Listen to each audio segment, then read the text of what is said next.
got my groove today. Been watching race guys move away. I just don't think that I can lose, and I might just take a cruise and let the sunshine play. Something more, something new, something new. We're back. Rob here with Drew. Drew, how was your weekend? How are you doing, man? Weekend was fantastic. Happy to be back. How are things with you, my friend?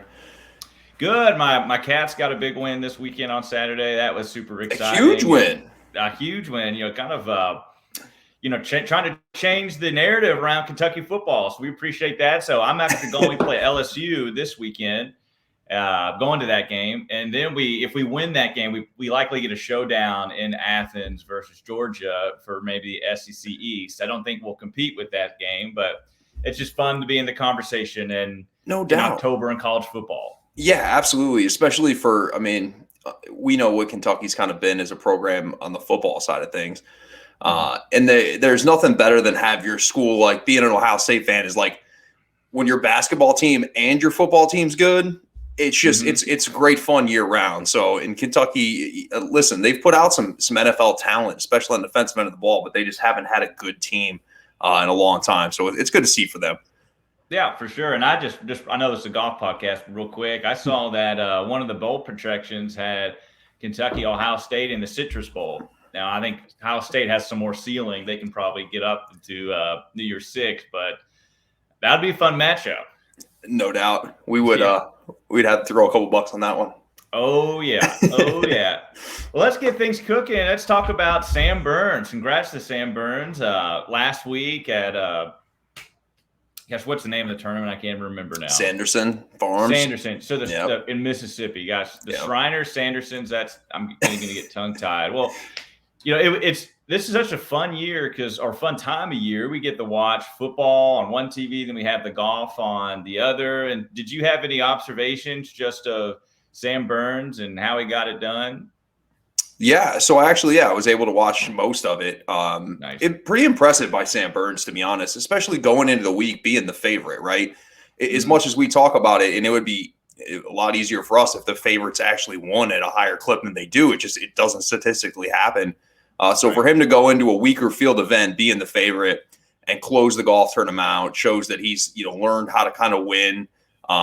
And it's just a big boost for him moving forward. We know he's a good player, and a lot of people were afraid to kind of bet him last week because of him being the favorite. But he went out and handled his business, and it was impressive. It was super impressive. And we were talking on the podcast last week that, he didn't have a great tour championship. I mean, he lost almost 5.5 on approach, lost 7.5 tee to green. But we were talking again, and that was a month ago. And so much can happen between now and a month. And so just, if you're basing it off just his last performance, we got to incorporate, that so much can happen. And he turned that right around where he gained 8.3 on approach, which is crazy. And he did so and won the tournament, losing 2 strokes putting, which is kind of scary. And we'll talk about it this week. But Sam Burns is typically an excellent putter. He's one of the best on tour. And lose 2 strokes putting and still wins, that's kind of dangerous. And and we were talking kind of throughout the week. I was so happy to see Nick Watney up there. I saw I think it was a tweet that says Nick Watney has an exemption on tour for being the top 50 in career earnings, and that's just wild. You wouldn't think of Nick Watney top 50 in the career earnings. No, so he's grasping for straws now. So it's good that he's kind of like starting to play well. Sometimes when your back's against the wall and your game has been completely gone, kind of sometimes puts a good pressure on you to go out and perform well. I think this is a home game for him too this week, since I think he's a member out of the club. But yeah, it's awesome to see Nick Watney do well. It's awesome to see Jimmy Walker pop up on leaderboards. But yeah, I didn't even know you got an exemption for that, first of all. Right. So there's some like weird exemptions that go on the PGA Tour. So good for Nick Watney, and he's taking advantage of it. Yeah, and props to him. Big Watney guy over here. Very big Watney guy. And just a little DFS strategy. One thing that is so important, because again, one tournament isn't enough sample size to see is a guy a good play or a bad play? And so what I typically do, if I love a guy, and we talked about him 2 weeks before at the Fortnite Championship, I said, hey, look out for Nick Watney. He's kind of playing well. Well, he finished 40th and he was min price. So yeah, he paid off his salary. But I had him sprinkled in a few lineups, but unfortunately, tons of my lineups didn't get 6 of 6 through. But Right.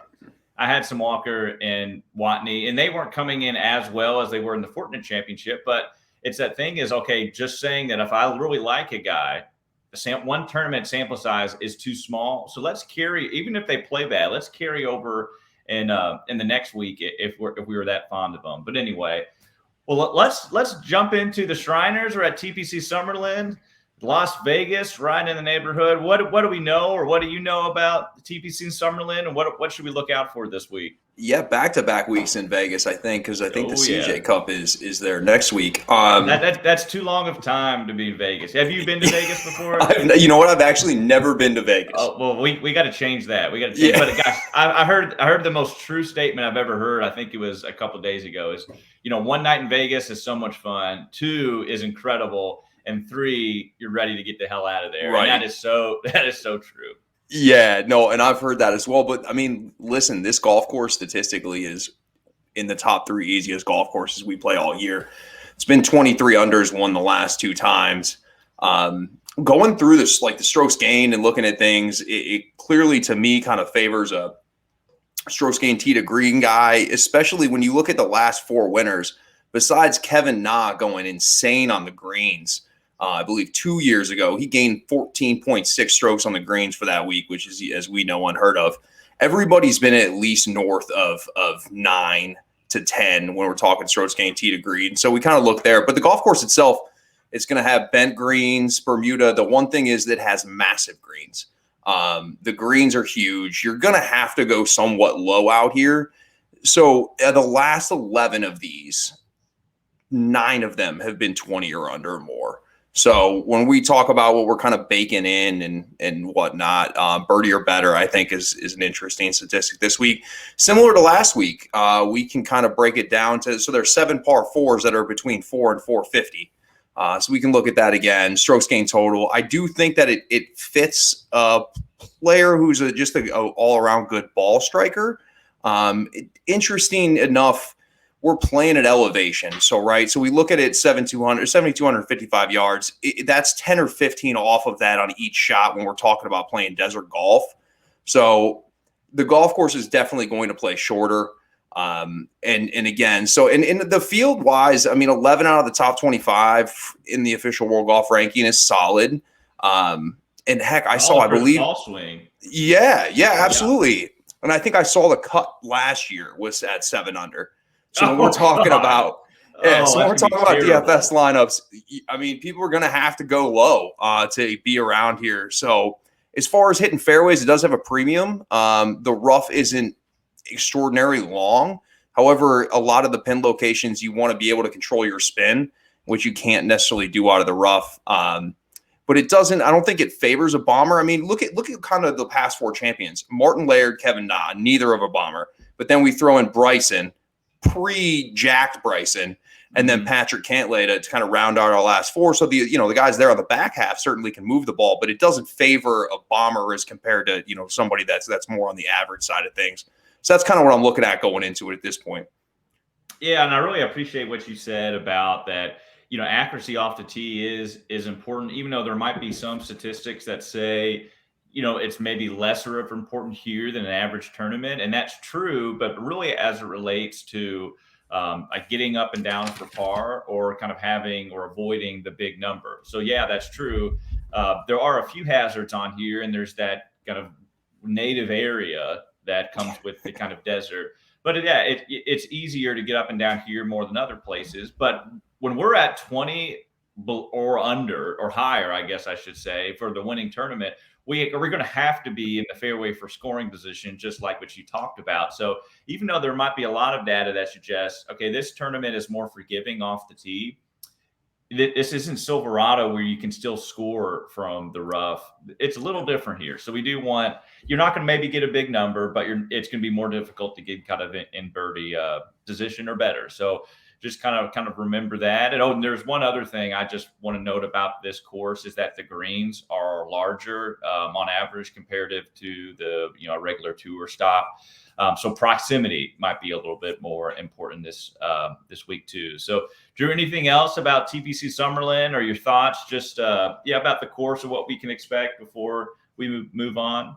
I mean, I think for us kind of going into this, it may not be the easiest handicapping week just because we talked about it. It's hard to kind of pinpoint the specific kind of player, but we know how the golf course plays.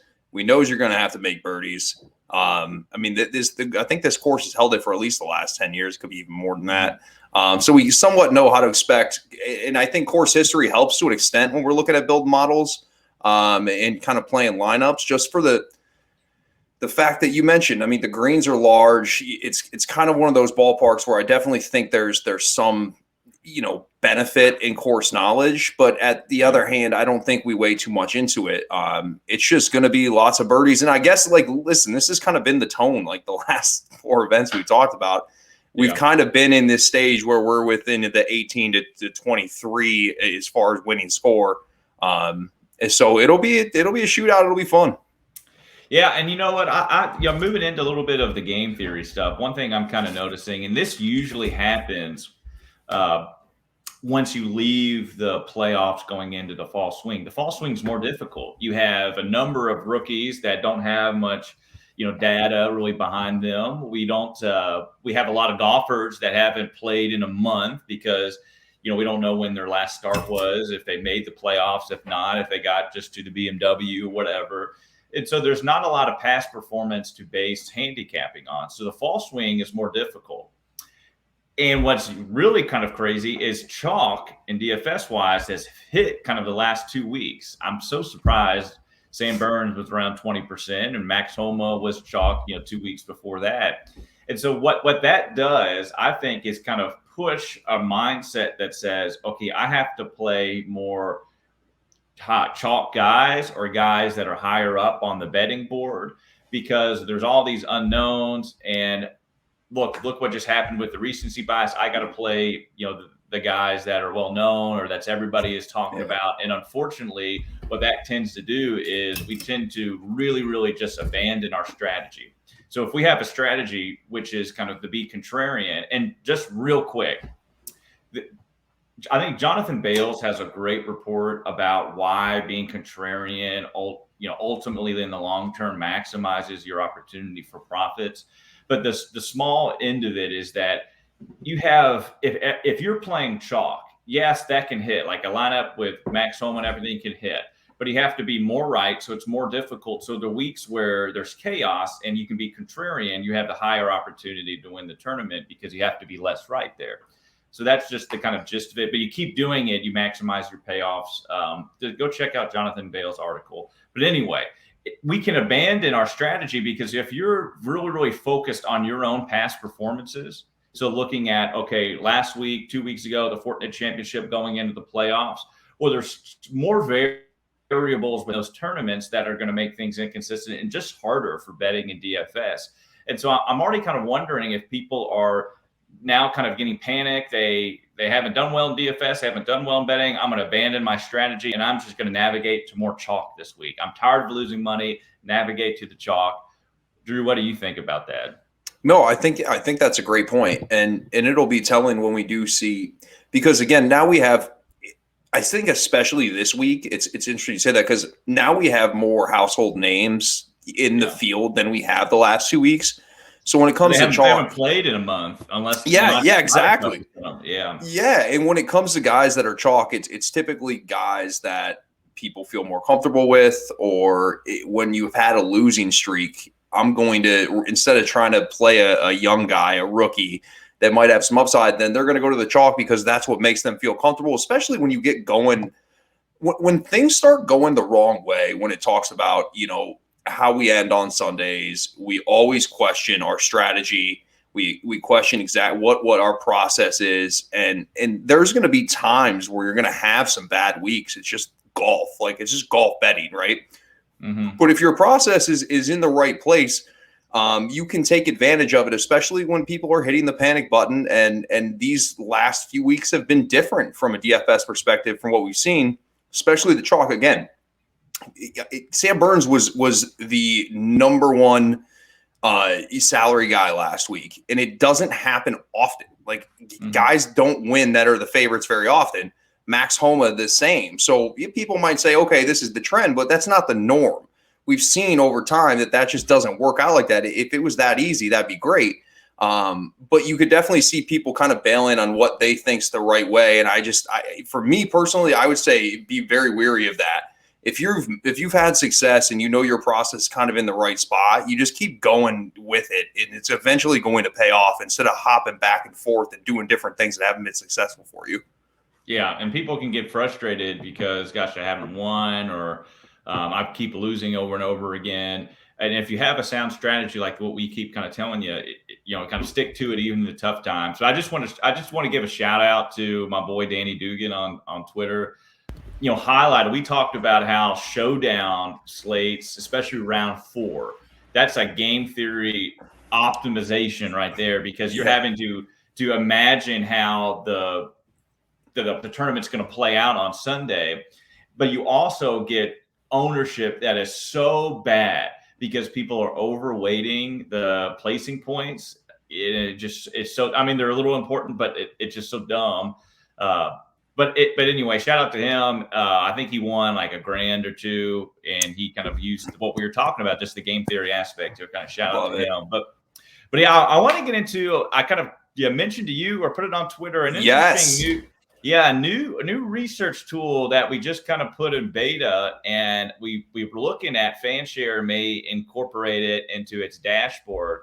But I'm super excited about it because I kind of started tracking it before last week, and I found some really interesting things. And so one thing I first should preface this with is that I want this to be kept between us and all our listeners right now, because I think it could be a game changer in the golf betting, golf DFS research kind of community. And I want us to have it first and kind of, own it. And so what the idea is, just like we can kind of project ownership, or we can kind of make projections on what a golfer's DK score will be at the end of the tournament, I'm kind of using formulas to find out or almost project strokes gained data for the oncoming tournament. And so this week, the Shriners. And so what we're doing is we're looking at, just like how I really, really love trend models. How can we find a golfer that's peaking at the right time? That's key, especially in those 6-7K guys range. And so how do we do that? Well, we can kind of look at rolling reports and things like that, and zoom out almost like a timeline of the rounds versus strokes gained data. But what if then we kind of put it to a singular number for like off the tee, approach, whatever, putting, and see if we can kind of predict just some strokes gained data. And so I'm going to give you a little bit here that I've projected for, I guess, this upcoming week. But actually, before doing that, I just maybe I should give you a little thoughts about what I projected for last week and how that might have worked for if we actually did this last week. So to kind of give you an example, I just took a couple guys I were kind of looking at, and guys that actually played 2 weeks before the Fortinet Championship. So first of all, Mito, I projected him at 3.2, and he ended up being 5.5. And you think, gosh, that's a large difference, but not so much when you look at just the number of projecting. Si Woo, we actually projected him, I should say at 1.3 for last week, which was above what he had been playing at. And he actually finished 5th in the field in approach, almost at 5. Interesting was that Harold Varner, who was, we talked about on FanShare, had bad recency bias. People loved him at Fortinet. People hated him last week. He had a good week. And before the Fortinet, or actually at the Fortinet, he lost strokes approach just at his last tournament he did. So that's why many people were off him. But through this formula, it predicted that, gosh, he was still going to have 2 strokes on approach at this last tournament, even though he lost strokes approach this last week, or the week before, and and he ended up gaining 2.5. Was almost right on the number. Yeah, Chess was another guy. We projected him at 3. He finished at 4. Bramlett was another guy. Bramlett had a great week. He was just a 4 back going into Saturday. We projected at 2.6, 3.7. Anyway, and I'm just going to skip down to a guy that was kind of popular that we kind of projected had negative strokes gained approach, and that was Rogers. Projected him to be negative 0.3 on approach, ended up being negative 0.57 and missed the cut.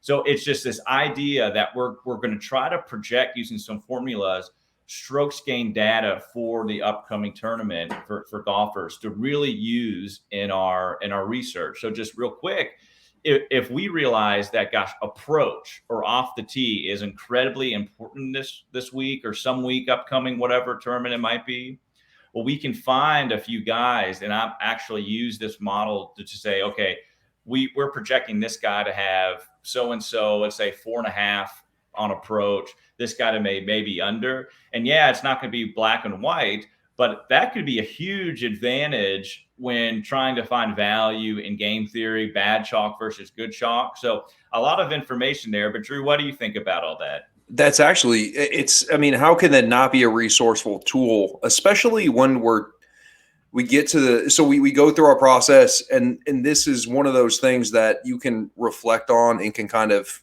push you to maybe where you need to be. And you just don't really have that. So I think it's extremely interesting and good on you for kind of looking into it the last few weeks, trying to gain an edge. And I think that's super valuable. And again, if we can run with rolling numbers and kind of project what we think and how we think certain things are going to shake out, the thing is that we look at now is when we're talking about this, we have all the data that leads up to the point of the golf tournament. Well, there's so many different factors, but if we can try to hone in on some of those and gain an advantage that way, then it's certainly beneficial. I look forward to kind of how this plays out down here in the next few weeks. Yeah, and I just want to hammer the point home. It would have been so helpful for us to say, oh gosh, we're projecting that Harold Varner is actually going to gain 2 strokes on approach, if this was last week, for this upcoming tournament, the Sanderson Farms. That'd be so helpful because without a doubt. Yeah, because he lost strokes approach at the Fortinet. He was chalk and didn't do well, and so recency bias. And so it's just, that is the key thing, this idea that, okay, this guy projected to, based on trends and how we're kind of weighting some of these formulas, is going to likely gain strokes on approach or any other strokes gain data. And this one might lose it. Gosh, that is, not fortune telling, but if they have that type of information and if it keeps up, it's going to be so vital. I think it'll be a huge game changer because we realize after tournaments, when we go in and say, well, gosh, yeah, Sam Burns gained 8 on approach. That's how he won, even though he lost strokes putting, XYZ. So just a real quick shameless plug. It takes a lot of time to put all this data into these formulas. So if you want a guy or you just have an interest to say, hey, Rob, what does your model project this guy is going to be for this upcoming tournament? Like, what do you think will be on approach? What do you think will be off the tee? I give you an example. One guy that was really surprising for me is Tringali. We project him to be 2.1 strokes gained on approach upcoming. And another surprising guy was Si Woo, 2.5 strokes. We're projecting him to get. So if you want a guy that you like, DM me. What I'm going to do, like this week might be free, but if it starts gathering momentum, I might create everybody in the tournament, but have to send those out to maybe loyal listeners, or we'll have to figure something out like that. But I'm really super excited about it. I think it's a great tool. And the idea of Rogers being a bad place, we predicted negative strokes gained approach, and HV3 when he didn't have great form, we still projected him positive. Great stuff. But anyway, so I'll just throw that out there. Let's dive into the card we have right now, and let's just jump in top of the board. We got Brooks in the 11K range, so we'll do 10K all the way up to Brooks. Drew, who do you like in the top of the board here? Yeah, just probably my favorite bet of the week would be Webb Simpson. We talked earlier, birdie a better, being able to kind of fill it up. Webb Simpson hasn't when you go through his history, he just hasn't played a lot. He's been nicked up. Yeah. When he's played, he's actually been pretty solid. His game's trending in the right, direction, and he's actually had pretty good course history here, a 13th, a 7th, and a 15th. So I'll take Webb and then Victor Hovland. Listen, I'm not going to sit here and bore everybody with strokes gain statistics, but he's third in strokes gain approach of the field, and I think the Ryder Cup might have done some good for Victor Hovland in his career. And I just think it's hard for me not to play. And when I sit there and look at the people there, Victor Hovland and Webb Simpson certainly make me the most comfortable. Yeah, Victor Hovland, he just pops in every single model. So we don't got to stroke gain you to death. Mm-hmm. Yeah, love Hovland. So I want to talk, and Webb, sure. Yeah, Webb too. But I want to talk about two guys. Your first being Sam Burns. And so this is a real game theory play because I am really interested to see what his ownership might be. I shouldn't say nobody. A lot of people do not like playing a guy when he's coming off a win. People always think, you just see it on Twitter all the time. Oh, I don't back a guy that won the week before, or you can't go back to back. That's going to get his ownership, I think, way down. And for Sam Burns, just like I talked about at the beginning of the show, Sam Burns is usually an excellent putter. And so what if, maybe he doesn't have 8 strokes on approach, but what if he gains 2 strokes putting instead of losing it? He's still going to be right there. It's just so scary to me to see Sam Burns, 6.1 off the tee, 8.3 on approach last week. You just cut those numbers in half and he gains 2 or 3 putting, which he kind of almost always does.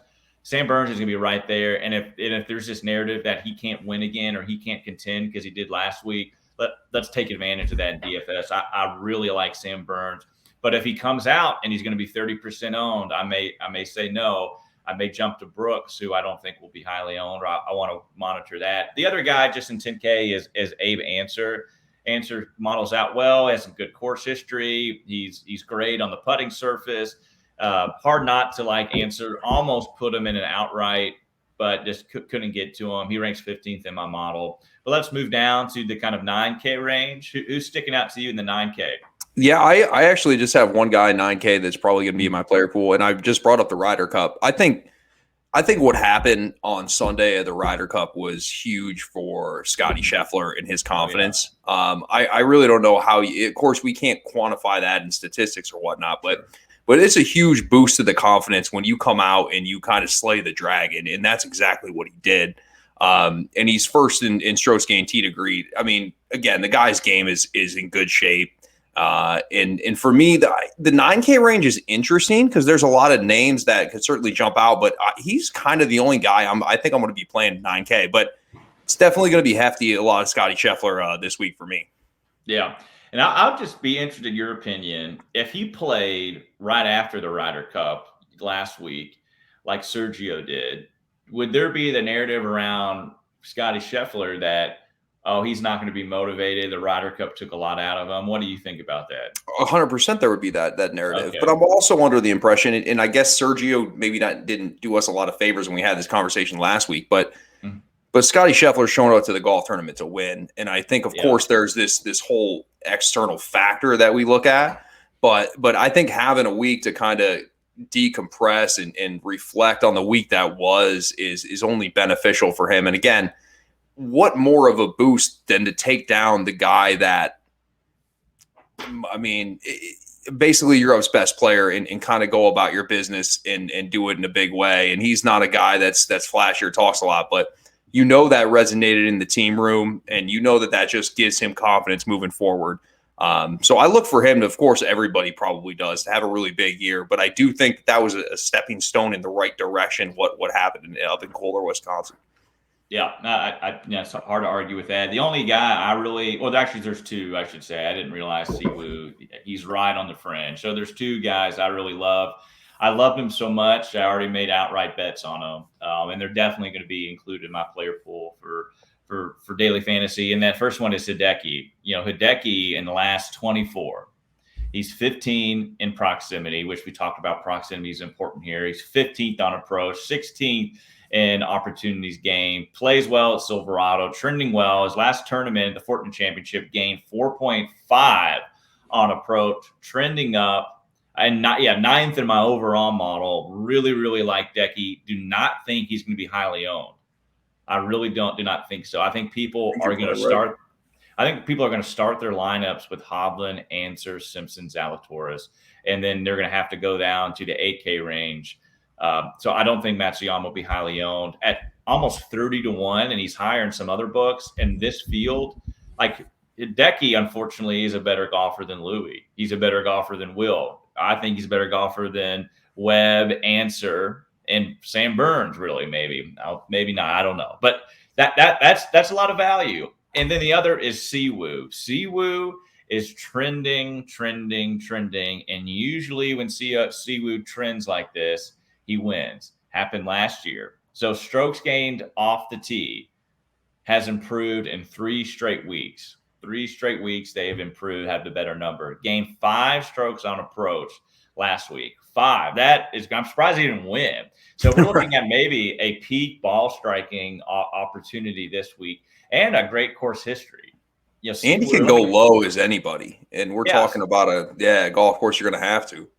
Siwoo finished 8th last year in 2019, finished 15th, hasn't missed a cut here. Really love Siwoo. I do think he'll be popular in DFS. I do. But gosh, he is trending really well. And when Siwoo trends, this is when I got him last year as an outright at wherever he played.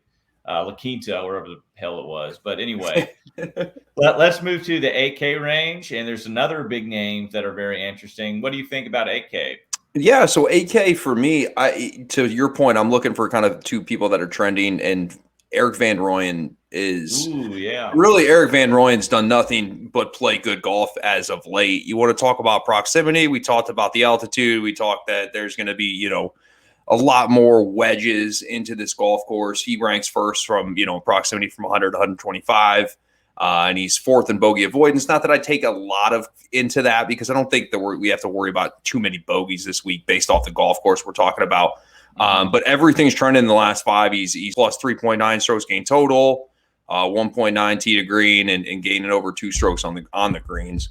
So I like Erik van Rooyen. And then Adam Scott. Listen, I originally when I saw the player pool, I didn't look at anything. Adam Scott wasn't a name that came up to me, but another guy that's really playing good golf. He has some decent course history, but again, 3.1 strokes gain total. I, in my opinion, think that I weigh somewhat heavily more on tee to green, but strokes gain total in general, with the way that he has a tendency to putt. For him to consistently be where he's at in the last rolling 5 has been pretty good. So I will take Adam Scott and Erik van Rooyen. Really like Erik van Rooyen this week. We'll see what happens with it, but to me, it makes a lot of sense based off this course setup and kind of the fit here. I love that call. And correct me, is EVR, is he a UNLV boy? I think so. Yeah, don't at me on Twitter if I'm wrong, but I think he might, it might be a home game for him. But I love that EVR, and I love the Scott call. I really like Adam Scott. On a personal level, I'm a big Adam Scott guy. I named my Australian Shepherd dog after him. Big Scott guy. But my guys, and Corey Connors is just interesting. I'm just mentioning Corey Connors because I don't think he'll be highly owned. But everyone kind of gave him the tournament after Thursday last week, and gosh, Thursday golf Twitter is hilarious. It's on a side note. People are on Shot Tracker, living and dying by every putt, and if someone doesn't make a 10-foot putt, people are upset, and it's Thursday morning, and people make overreactions. Anyway, people gave Corey Connors a tournament last week, but anyway, he's going to be completely low owned now. Better field, no doubt. Yeah, better field. Look at that, but Tringali was so surprising. So I mentioned when I did my projections on strokes gained approach, Tringali had one of the better ones coming in. And again, I can only do those if they play the last 2 weeks. So guys like Scott, unfortunately, haven't. Right. The other few guys is Neiman is super interesting this week. I wanted to play an outright on him, couldn't do it. And Matthew Wolff the same way. I still might add Matthew Wolff to the card. And Matthew Wolff, a guy who was in a playoff here last year, got good course history. I wanted to see him play better last week. He had one good round, a bad round, one good round, a bad round. He didn't play terribly, but he's kind of being more consistent, which is what we kind of want to see. The 7K is where I'm getting excited about because me, especially as we get lower, I love it. This is your sweet spot, dude. You're hitting it on the sweet spot right now. So let's start with you. Who do you like? I like Henrik Norlander, and a guy. He had a great week last week. I think he finished in the top 5, if not 4th, at Sanderson. 4th in strokes gained approach. This guy's actually been sneaky good for a while statistically. And I think still in the 7K range, in the low 7K range, there's a lot of value. Again, I can hammer home the last 5 as strokes gained real quick. I mean, 4.8 strokes gained total, 4.1 tee to green, 3.1 approach. Kind of sounds exactly like what we've talked like we wanted. And again, coming off great form as far as last week goes. And then I'll go with Joseph Bramlett as well. I know that he had a nice week last week, but another guy that's I feel like to a lot of people is somewhat under the radar, but the statistics tell the story. 6th in strokes gained approach in the field and 14th in strokes gained tee to green. So those are the 2 kind of guys that I like in the 7K range. I'm sure you got good ones for us over there, my man. Well, I just, Norlander, I want to start there. He's likely my favorite play on the whole slate. And I already have an outright on him. He's a hammer, and he's trending incredibly well. He's 8th in my model. Last 24, he's 4th on approach, 8th in proximity with these wedges that are going to be in a lot of these greens. He's in the top 10 in almost everyone. Gained 8.4 on approach last week. Yeah, Norlander, and he's 130 to 1 on higher on some books too. So, gosh, really, really nice, like Norlander and Bramlett as well. The models love Bramlett. I've been on Bramlett last couple weeks. If you follow when I post my pyramid, Bramlett was my highest owned guy. Yeah, Bramlett was my highest owned guy last week. And I even put it at him in my one and done kind of tournament. And Saturday looked great. Kind of had a tough day, though, later in the day Saturday. But moving on to other guys outside of Norlander who I really like, Luke List is something, again, good course history. Very good course history. Yeah, very good course history. And also, Luke List is surprisingly good in easy courses. He ranks 24th in my model. He likes 13th in opportunities green and just kind of good course history. For guys that like seeing someone play well on Sunday and they go into a new tournament, List shot 7 under. A lot of those he had 2 eagles from like 40 to 50 feet, but hey, he put himself in those opportunities. No doubt. Really, really like Luke List. If there's another guy too, I think this is a Griot week. He always pops on models, but has some decent course history. I really like Griot. And just to throw a few others, Taylor Gooch, I have to talk about again. But I have for the brand, you have to discuss him. I have to discuss, but I'm a little worried. So I'm going to own him. Haven't been an outright. I still like him. But this isn't the type of course I love him at. I like him, don't love him. So take that with a grain of salt with the Gooch. We have to talk about Mito. If you played Mito last week, don't get off the train. Fire him now. Mito had a great ball striking week. Just didn't do well on the putter. Mav McNeely is very, very interesting as well. I kind of like him. I think this is going to be a big fall into the very early part of the new, I guess, the real season in 2022, Maverick McNeely. So right now, and then when you get to California and San Diego and Torrey Pines and everything, look out for Maverick McNeely. But let's go to 6K range. Anybody that you're really loving in the 6K range? When I go through it, a guy that is basically missed his last 3 cuts, but I want to go back to Hank Lebioda.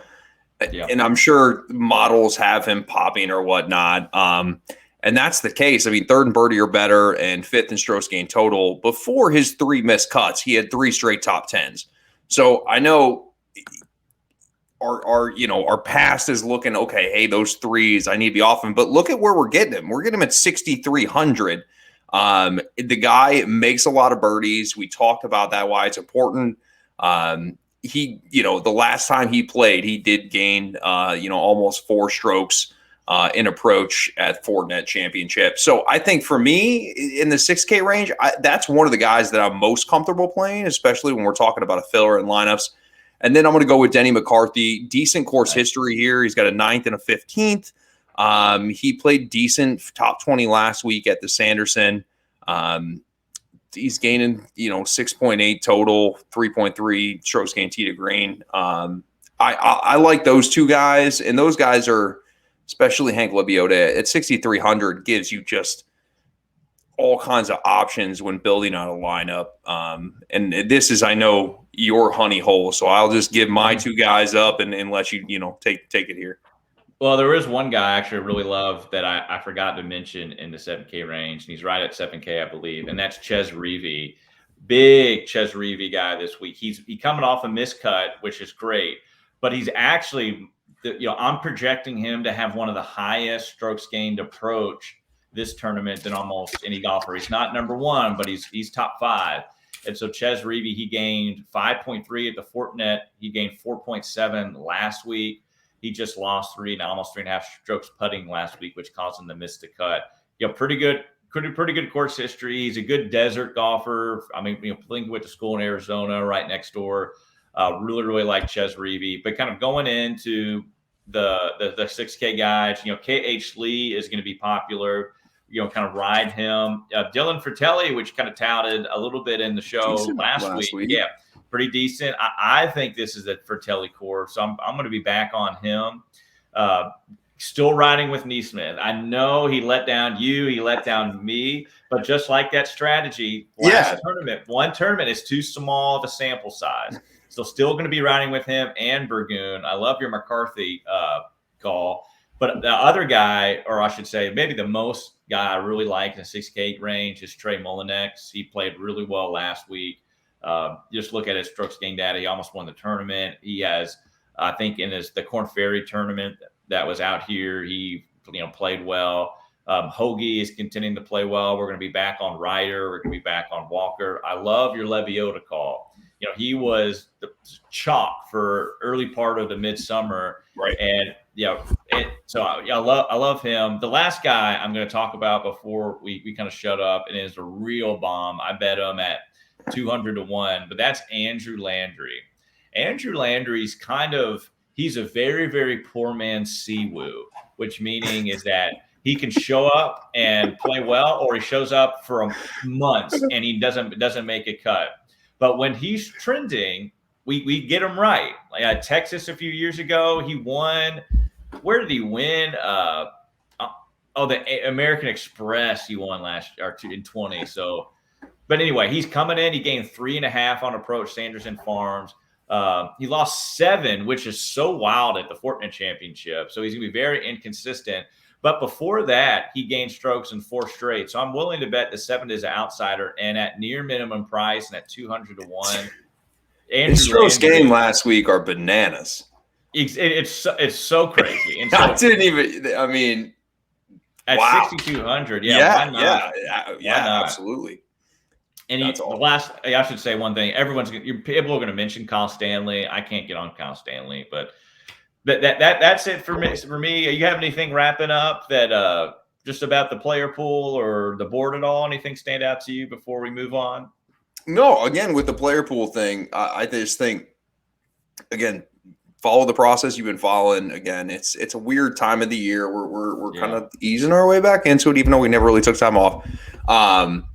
But as far as the outright board, there's definitely interesting plays there. I know we don't get into a lot of that, but I know we didn't talk about one thing I want to mention before. I know we got football backed up against us here, but any interest, any consideration just for the people of Ricky Fowler this week on your behalf? Yeah, I'm interested. I think Ricky's going to have a great year, and so this is my rationale for Wolf last week was that get in why everybody is thinking, I have to wait and see before I invest in Wolf. Sure. Well, if you like Ricky this week, don't listen to the fear, the anxiety that says, I want to wait too. If you're a Ricky guy, buy in now before other people have the opportunity to. I'm taking a wait and see approach because I don't have a firm take on Ricky, but I do think he plays well. I think, and he's going to win again in the future. I think he has a better year. Are you high on him this week? No, No, Okay. I'm not. But I'm not. But that doesn't mean that, to your point, It's been, he hasn't played in almost 2 months, and we talk about this last. But I think things are a lot more than just a month of fix for Ricky, and I think he's heading there. But yeah, I'm not huge on it, and I get that, like, the approach where you don't want to miss out and you just kind of want to wait and see, but it's also tough when Ricky is that sixth guy that misses the cut for you. But I just wanted to get your idea on Ricky. I do. I expect big things from him this year. We'll see. Yeah, I hope so. I know he's one of the good ones. He is, for sure. And I'll just say, looking at GPP winners from last week, they look like typical fall GPP winners. We had Thagala, we had Landry up there, we had Moore, we had tons of rookies that were playing incredibly well. And so there were so many lineups, and the reason why the 66 cut percentage was so low is that, people went to guys like they know before, Cam Davis, who we actually talked about, but I don't know about you. Once I saw him highly owned, I took a lot of shares off him. And we should have realized that okay, in this tournament of unknowns, people want to go with what they know. And so it's the same thing this week. So don't be afraid to get weird with it, because that's what happened last week, even though Chalk Sam Birds won. But the rest of the top five was kind of crazy, with Watley included.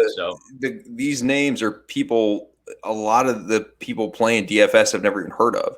So it's an advantage to an extent to, like, kind of, I want to say, watch these guys' games kind of grow up in front of us, but that's kind of how it is. I mean, not every week's going to be a loaded field, and people, again, are comfortable with who they know. So I think this is the time, like, when the KFT guys have graduated, they're starting to play, like, people don't exactly know them or their game and how they fit certain places.